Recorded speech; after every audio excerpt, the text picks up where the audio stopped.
ज़ैना से मोहब्बत हो गई है। किससे? ज़ैना मेरे साथ यूनिवर्सिटी में पढ़ती है, बहुत अच्छी लड़की है। तुम उससे मिलोगी ना तो तुम्हारा दिल खुश हो जाएगा। मैं आपका दर्द समझ सकती हूँ। आपको कभी भी मुझसे बात करनी हो तो। मेरा आपसे कोई रिश्ता नहीं। आप मेरे शौहर की बेवफाई की निशानी।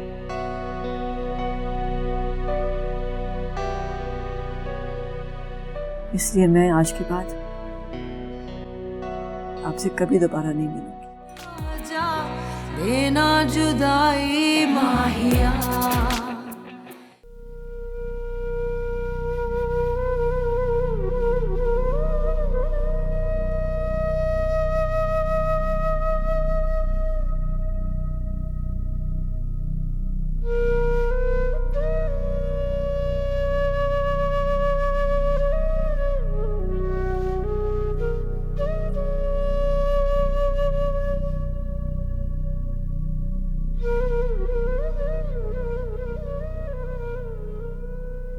इतना भी भरोसा नहीं था मुझे।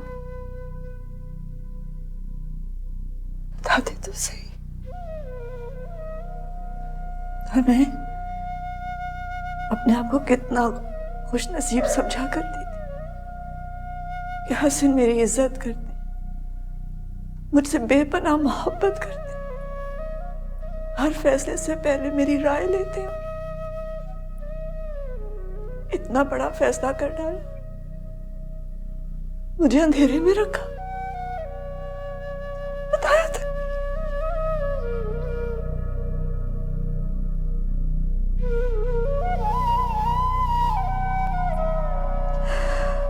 हसन, आपने मेरा मान तोड़ दिया, मेरा भरोसा चिकना चूर कर दिया, मुझसे शिकायत करने का हक भी छीन लिया। अब मैं शिकवा करूं तो किससे, शिकायत करूं तो किससे?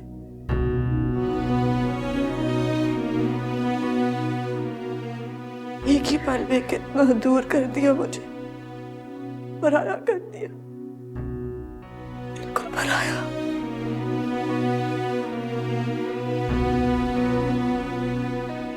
अच्छा नहीं किया, आपने अच्छा नहीं किया उसे, ना दूर कर दिया मुझे, पराया कर दिया।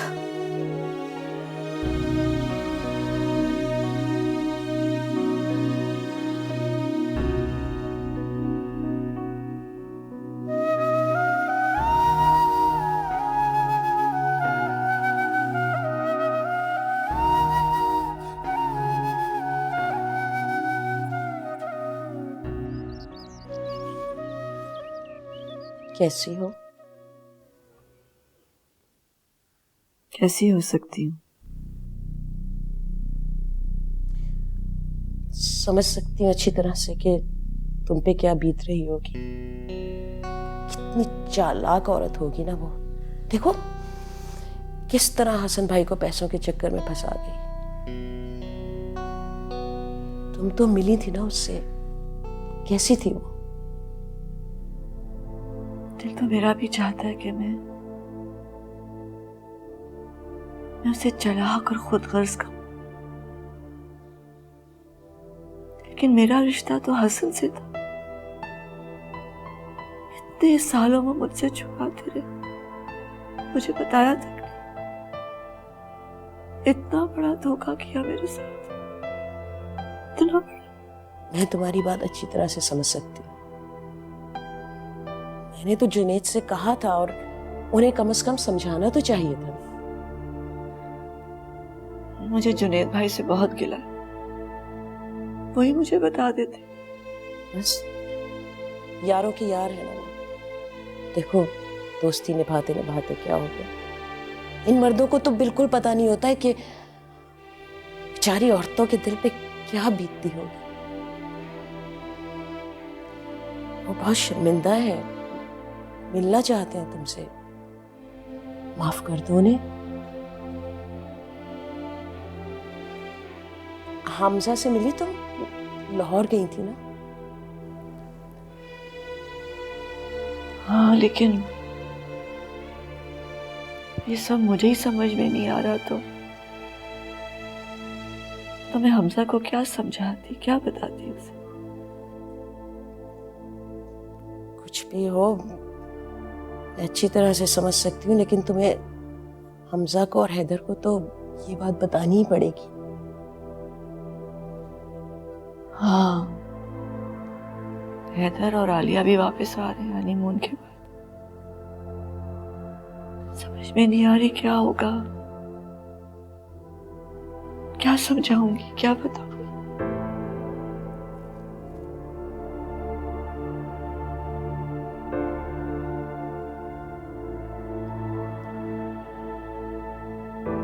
हसन किस मुश्किल में डाल गए मुझे।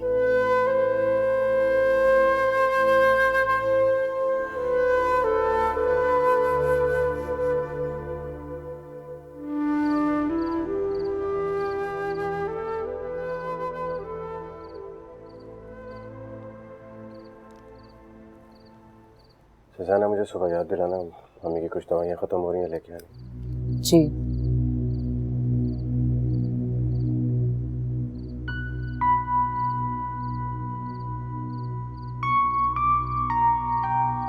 अम्मी, आप जाके लेट जाएं, भाई दवाई ला रहे हैं आपके लिए। क्या वो मुझे कभी माफ नहीं करेगी?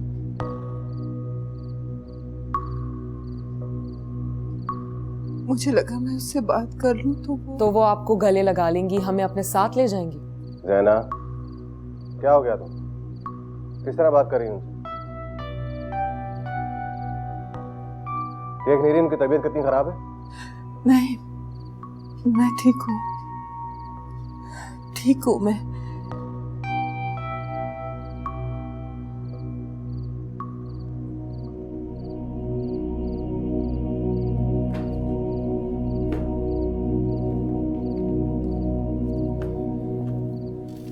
तुम मुझसे क्यों नाराज हो ज़ैना? प्लीज मुझसे नाराज ना हो। मैं आपसे नाराज नहीं हूं। आपका होश आपके काबू में नहीं है।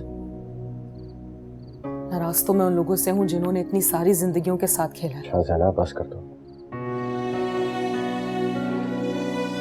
आप इस बात की फिक्र ना करें कि उन्होंने आपको माफ किया या नहीं। आपको माफी की जरूरत नहीं है। वो लोग तो नेकी के नाम पे खुदा बन के घूम रहे हैं। माफ करने वाला सिर्फ ऊपर है, बस।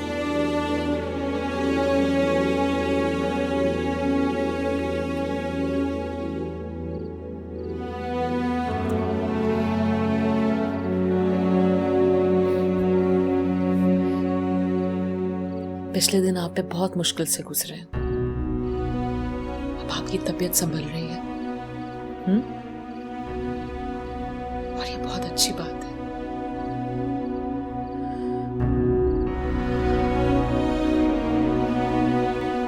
आप दवाई खा ले, मैं आपके लिए पानी ला रही हूँ। निम्मी निम्मी रात माया होवे तेरा साथ माया,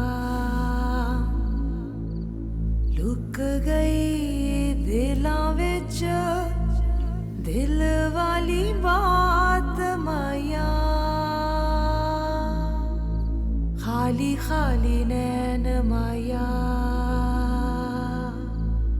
आए नहीं चैन माया,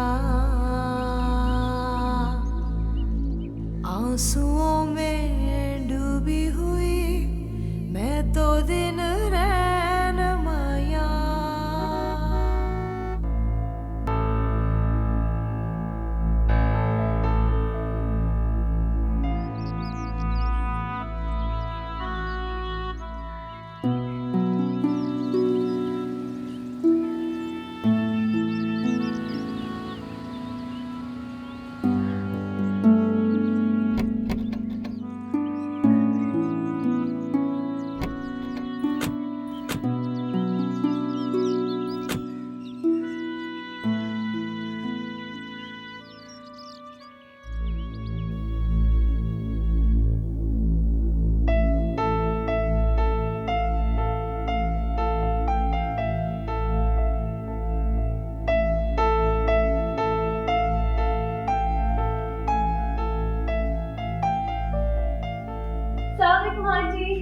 वालेकुम अस्सलाम।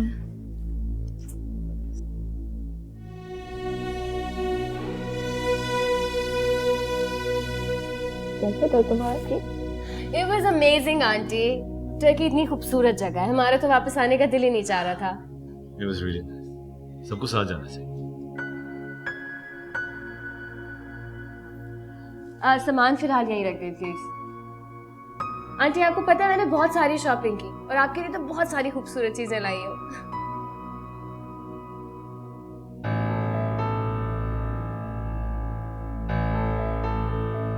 अम्मी, अम्मी, क्या हुआ? खैरियत है? अस्सलाम वालेकुम। वालेकुम अस्सलाम। कैसी हो अमीता? जी ठीक। खाना तैयार है, लगा दूं? हाँ लगा दो। जी अच्छा।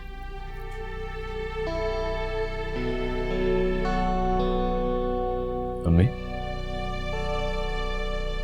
क्या हुआ?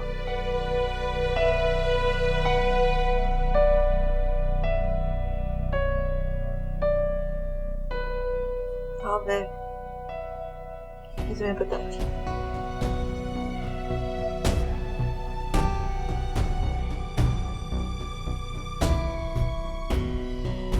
कैसी है मेहरा आंटी?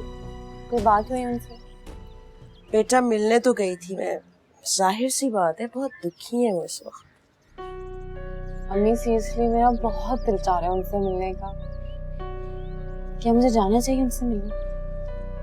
नहीं बेटा, अभी तुम्हारा जाना मुनासिब नहीं होगा, वैसे भी ये बड़ों की बात है।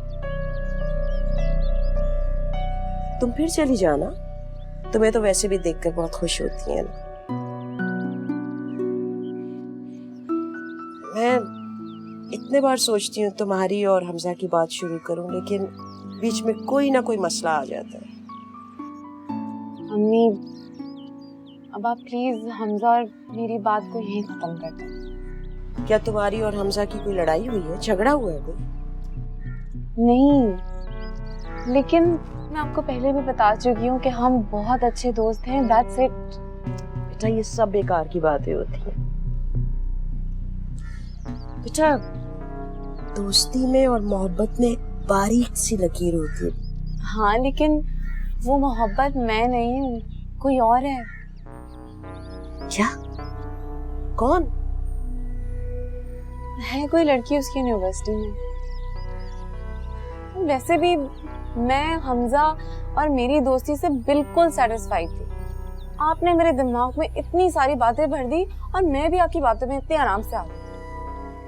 अब आप मुझसे प्रॉमिस करेंगी कि आप इस बारे में दोबारा बात नहीं करेंगी? अंडरस्टैंड करें कि मेरा और हमजा का रिश्ता नहीं हो सकता अम्मी, प्लीज।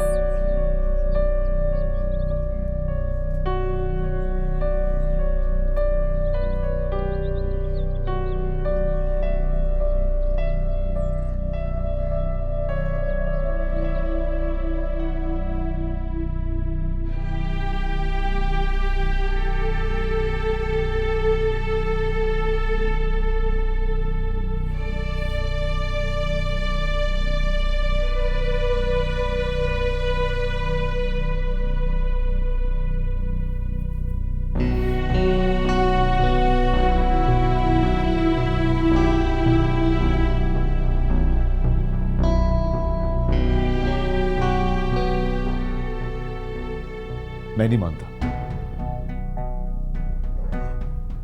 तुम्हारे मानने या न मानने से क्या फर्क पड़ता है बेटा? निकाहनामा और तमाम दूसरे कागजात तो मौजूद है। और तुम्हें पता है जुनैद भाई सब कुछ जानते थे इस बारे में,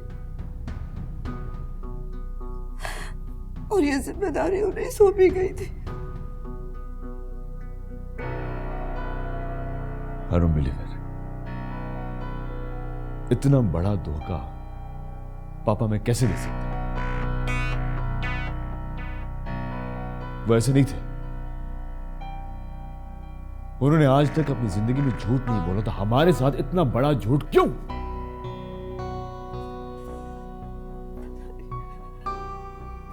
पता नहीं क्या मजबूरी थी,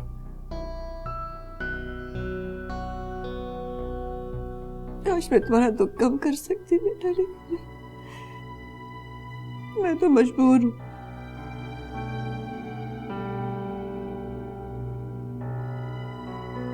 मैंने सारी फाइलें तुम्हारे कमरे में रख दी, तुम खुद ही देख लेना।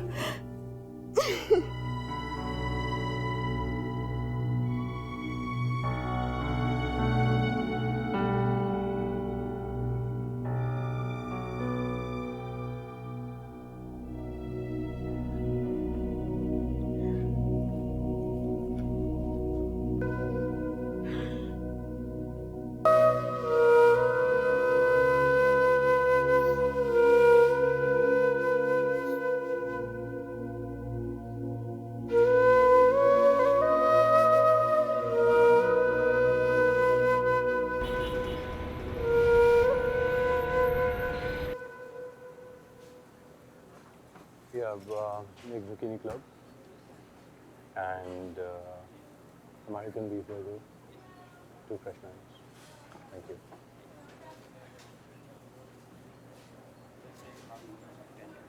ठीक है, alright, मैंने इनका भी बता दिया।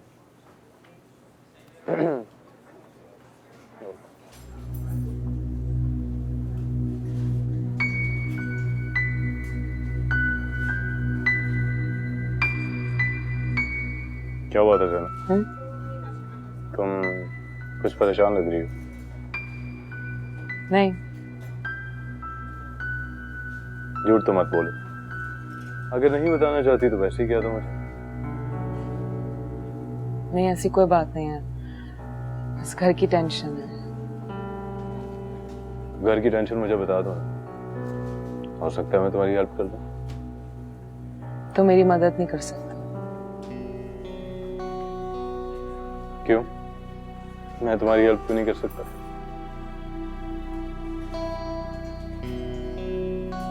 क्योंकि मेरी एक एबनॉर्मल लाइफ है। तुम्हारी लाइफ बहुत अच्छी है, सेटल, अच्छी जिंदगी गुजार रही हो तो मेरी परेशानियों को नहीं समझ सकते। शायद समझ तो ना सकूं, लेकिन सुन तो सकता हूँ।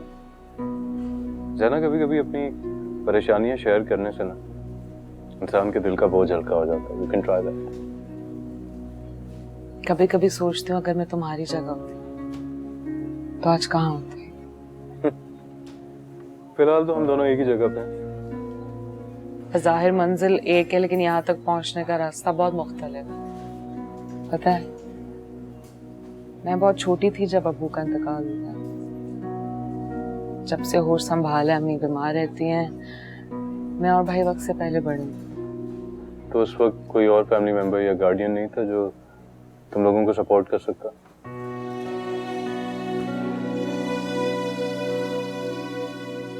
नहीं, हमारा कोई नहीं है। भाई ने बहुत छोटी उम्र में जिम्मेदारियां संभाल ली। एक दूसरे की हिम्मत बन गए हम और आगे बढ़ने का हौसला मिला हमें। तुम बहुत स्ट्रांग हो जाना। मैं सच्ची बात है तुम्हारी जैसी जिंदगी गुजारने का तसव्वुर भी नहीं कर सकता, क्योंकि मैं हमेशा बहुत प्रोटेक्टेड एनवायरनमेंट में पला बड़ा हूँ। अम्मी पापा ने हमेशा सपोर्ट किया, जो चीज़ मांगी वो मिल गई। जिंदगी का पहला झटका भी अभी जाके आया, पापा की मौत। वरना तो मुझे पता ही नहीं था कि गम किसको है।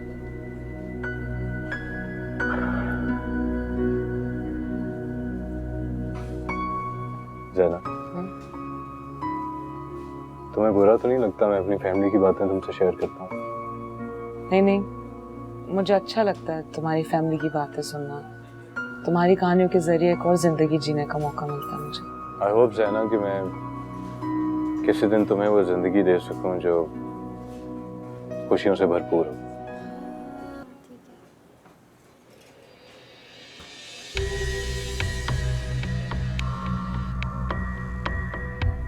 सना, चलो यहाँ से।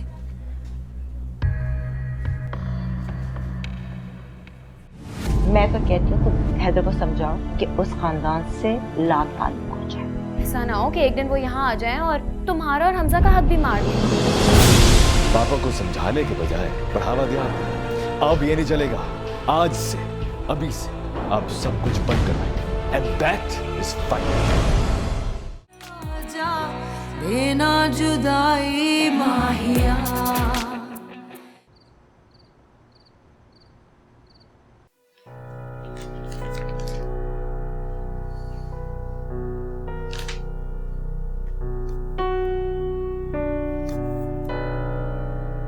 वे कैसे कर सकते हमारे साथ? हैदर, मैं तो खुद शौक में हूँ। मैं सोच भी नहीं सकती तुम पे क्या गुजर रही होगी। मुझे जुनेद अंकल पे हैरत हो रही है। अंकल के गुजर जाने के बाद सारे फाइनेंसेस उन्हें तुमसे शेयर करने चाहिए थे। आंटी को नहीं बता सकते थे, लेकिन तुम्हें तो बताना चाहिए था ना। वो खुद ऑकवर्ड पोजीशन में। इतनी पुरानी दोस्ती और फैमिली फ्रेंड्स भी तो है। हैदर, दोस्ती अपनी जगह, प्रोफेशनलिज्म अपनी जगह। अब वो डायरेक्टली तुम्हें रिपोर्ट करते हैं। रिपोर्ट क्या? सब तो वही देखते हैं। और देख लो क्या किया उन्होंने। सुना नहीं अम्मी क्या बोल रही थी? हर महीने उन लोगों को पैसे जाया करेंगे और पता नहीं क्या क्या उनके नाम कर गए होंगे अंकल। पता चला एक दिन वो आके ये बोले कि आधी जायदाद उनके नाम कर दी है। हाँ, और उन्होंने इसलिए नहीं बताया क्योंकि वो ऑकवर्ड फील कर रहे थे। सच बताऊं, मुझे ये लोग बहुत चालाक लग रहे हैं। पता नहीं कौन है, कहां से आए हैं, क्या कहानी घड़ी जा रही है। ये भी तो हो सकता है ना वो अंकल को ब्लैकमेल करके उनसे पैसे निकलवाते हैं। आंटी तो जज्बात में आके कुछ सोच नहीं पा रही, लेकिन तुम्हें अब सारी रिस्पॉन्सिबिलिटी लेनी चाहिए, जायदाद की, इस घर की, फाइनेंसेस की। तुम्हें ये सब कुछ महफूज करना होगा हैदर। ऐसा ना हो कि एक दिन वो यहाँ आ जाएं और तुम्हारा और हमजा का हक भी मार ले। तुम ठीक कह रही हो, मुझे कुछ करना होगा। परेशान ना हो।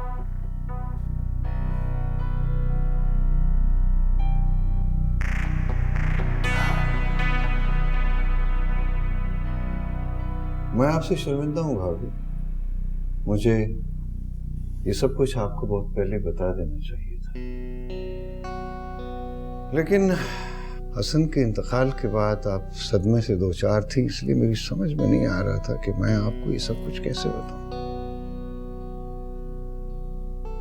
जब हसन नहीं बता पाए तो आपसे क्या गिला? वो आपको बताना चाह रहे थे, बिल्कुल बताना चाह रहे थे। मुझसे कई बार उन्होंने जिक्र किया, लेकिन नहीं बता पाए। 15 साल में एक बार भी मौका नहीं मिला कि मुझे बता दे। ये मानना बहुत मुश्किल है जुनैद भाई। आप ठीक कह रही हैं, ठीक कह रही हैं, लेकिन वक्त इतनी तेजी से गुजर गया कि हमें पता ही नहीं चला। और फिर ऐसा लगा कि ये सब कुछ ऐसा ही चलते रहना चाहिए, क्योंकि उससे कोई उनका रिश्ता तो था नहीं सिवाय फाइनेंशियल सपोर्ट के। इसीलिए आपको और बच्चों को दुख देने से क्या हासिल होता? कोई रिश्ता नहीं था। उन्होंने उस औरत से निकाह किया था। वो सिर्फ कागजी रिश्ता था। मुझे तो लगता था मैं ही उनकी मोहब्बत में अंधी हो गई हूं, लेकिन अब लग रहा है कि आप भी उनकी दोस्ती में अंधे निकले। जुनैद भाई, मैंने वो फाइल्स देखी हैं। आपको कोई अंदाजा भी है वो क्या कर गए? सारी जायदाद, सारे बिजनेस में उन बच्चों का हिस्सा है।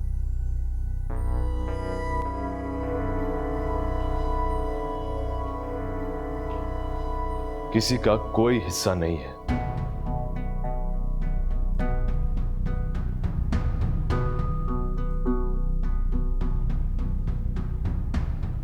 हैदर, आज के बाद उन लोगों को एक पैसा नहीं मिलेगा।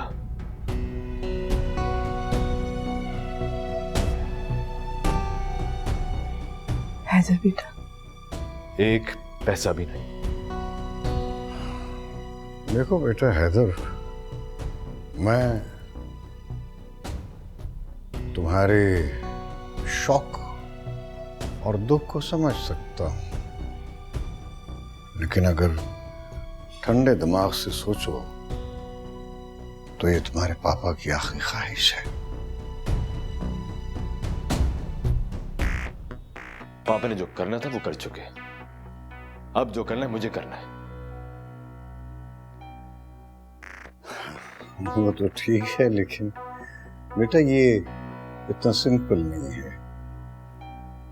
क्योंकि तुम्हारे पापा जाने से पहले तमाम कागजात पर साइन कर चुके हैं और अब आप वही करेंगे जो मैं कहूंगा।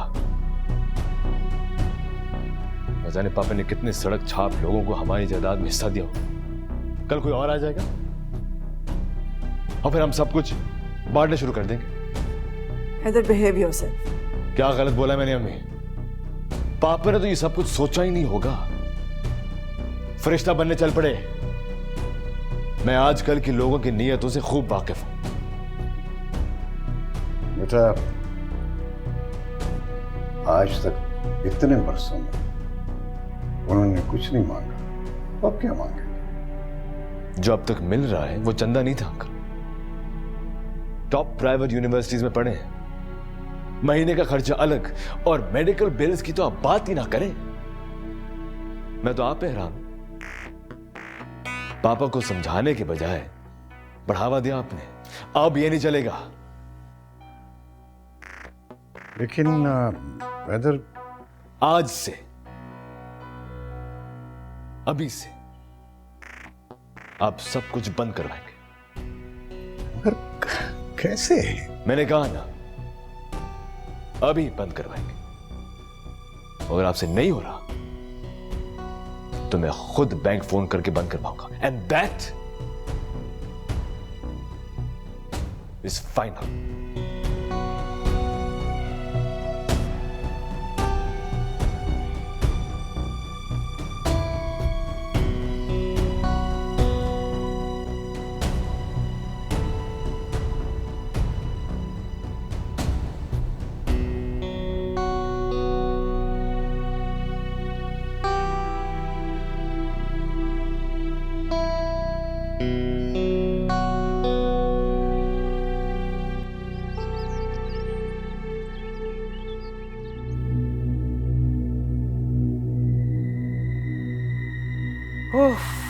तौबा तौबा, मुझे तो यकीन नहीं आ रहा कि हसन साहब ये सब कुछ कर सकते हैं। दूसरी शादी, वो भी लाहौर में।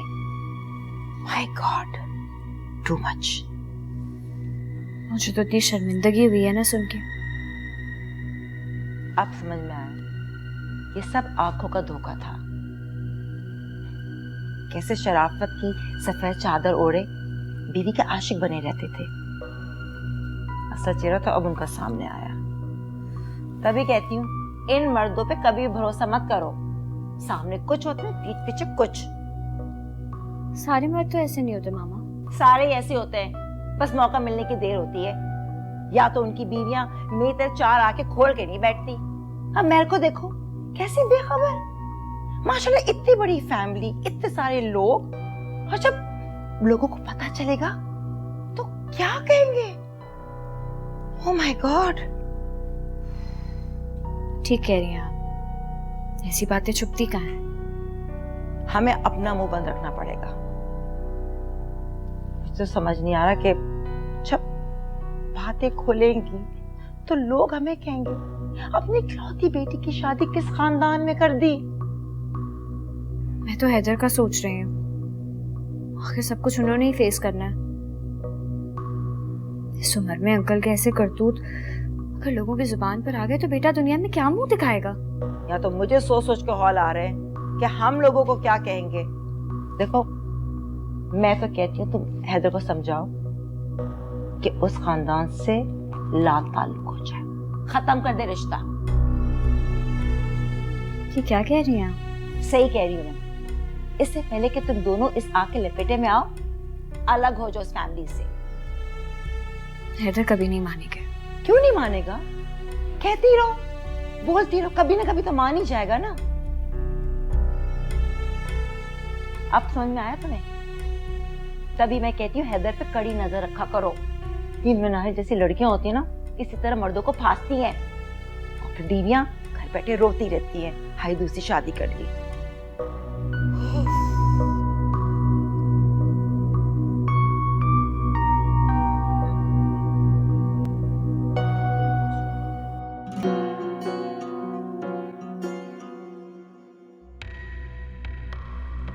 मुझे तुमसे कुछ बात करनी है। मुझे तुम्हारी बात सुनने का कोई शौक नहीं है। मुझे तुमसे हमजा के बारे में बात करनी है। कहो, सुन रही हूँ। मैं चाहती हूँ कि तुम उससे दूर रहो। क्यों? क्योंकि मैं कह रही हूँ। बाकी लड़कियां भी तो हमजा से मिलती हैं, तो सिर्फ मैं ही क्यों दूर रहूं? तुम में और बाकी लड़कियों में फर्क है। अपने दुखड़े सुना के तुम जिस तरह उसे अपने जाल में फंसाने की कोशिश कर रही हो, मैं अच्छी तरह समझती हूँ। तुम्हें लगता है कि तुम्हारे कहने से मैं हमजा से बात करना छोड़ दूंगी, उससे मिलना बंद कर दूंगी? तुमने अपना टाइम जाया किया। तुम क्यों जबरदस्ती उसे अपनी तरफ खींचना चाहती हो? तुम जानते हो ही लव्स मी। अच्छा? तुम हम दोनों के बीच में आ रही हो और ये मैं हरगिज़ बर्दाश्त नहीं करूंगी। बहुत बड़ी गलतफहमी का शिकार हो तुम। हमजा तुम्हें तो पसंद करता ही नहीं है। उसने तुम्हें कभी दोस्त से बढ़कर समझा ही नहीं। तुम्हारा दिल रखने के लिए उसने ऐसा कहा होगा। उसके आगे पीछे जो घूमती हो, तुम जैसी लड़कियों पे तो कोई तरस ही खा सकता है। Silence please.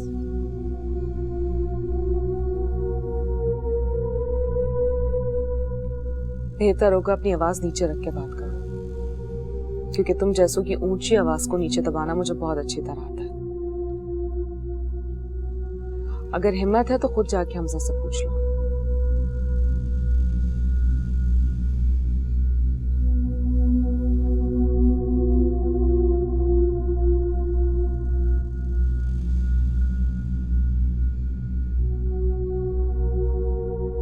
मुझे जब से पता चला था मैं आपके पास आना चाह रही थी, लेकिन फिर अम्मी कह रही थी कि ये बड़ों के मामलात हैं और मुझे इन्वॉल्व नहीं होना चाहिए। बट शी डजंट नो ना कि हमारा रिलेशनशिप क्या है, और आप मुझसे किसी भी तरह की कोई भी बात शेयर कर सकते हैं। तुमने मुझे कभी बेटी की कमी महसूस नहीं होने दी। तुमसे नहीं शेयर करूंगी अपनी दिल की बात तो फिर किससे करूं?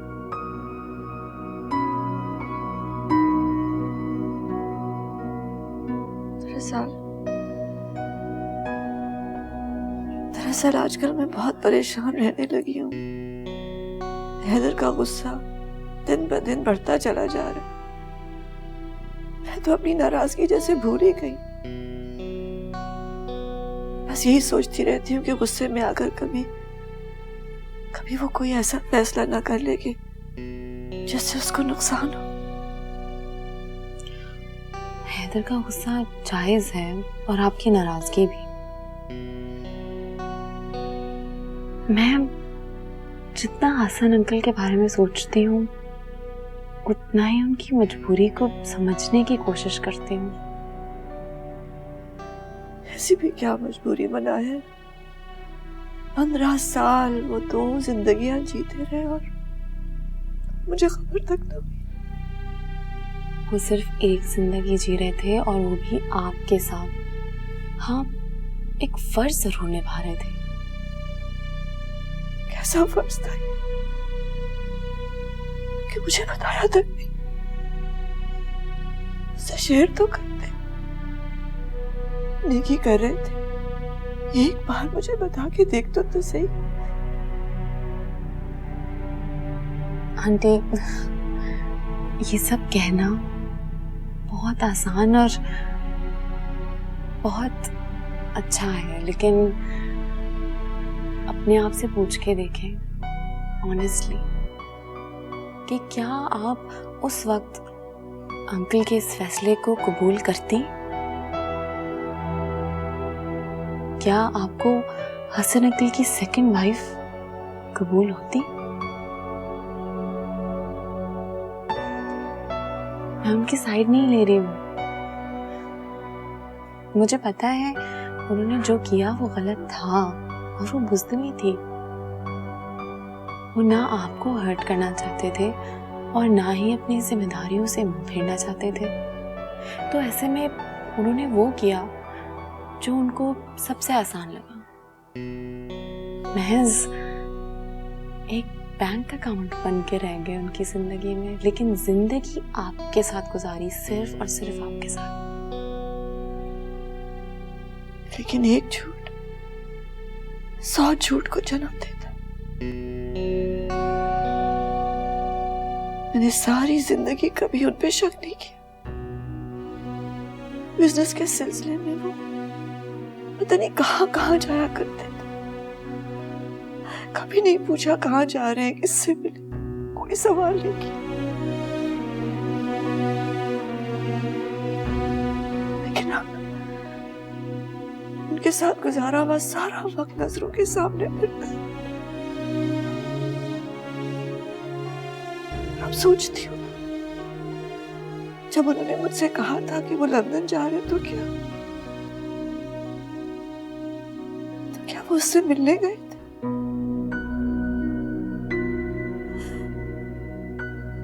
जब वो मुझसे दूर होते थे तो क्या उसके पास होते थे? आंटी देखिए, मैं उन लोगों से कभी मिली तो नहीं हूँ, ना ही उन लोगों को जानती हूँ। हाँ, लेकिन हसन अंकल को मैं बहुत अच्छी तरह जानती हूँ। वो अपने से पहले दूसरे का ख्याल करते थे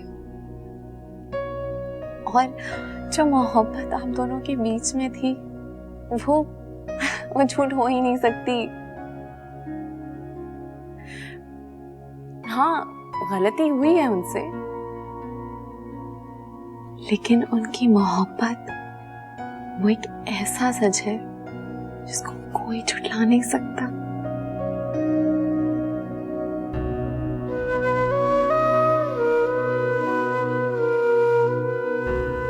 बहुत अच्छी बच्ची, हमेशा खुश रहो।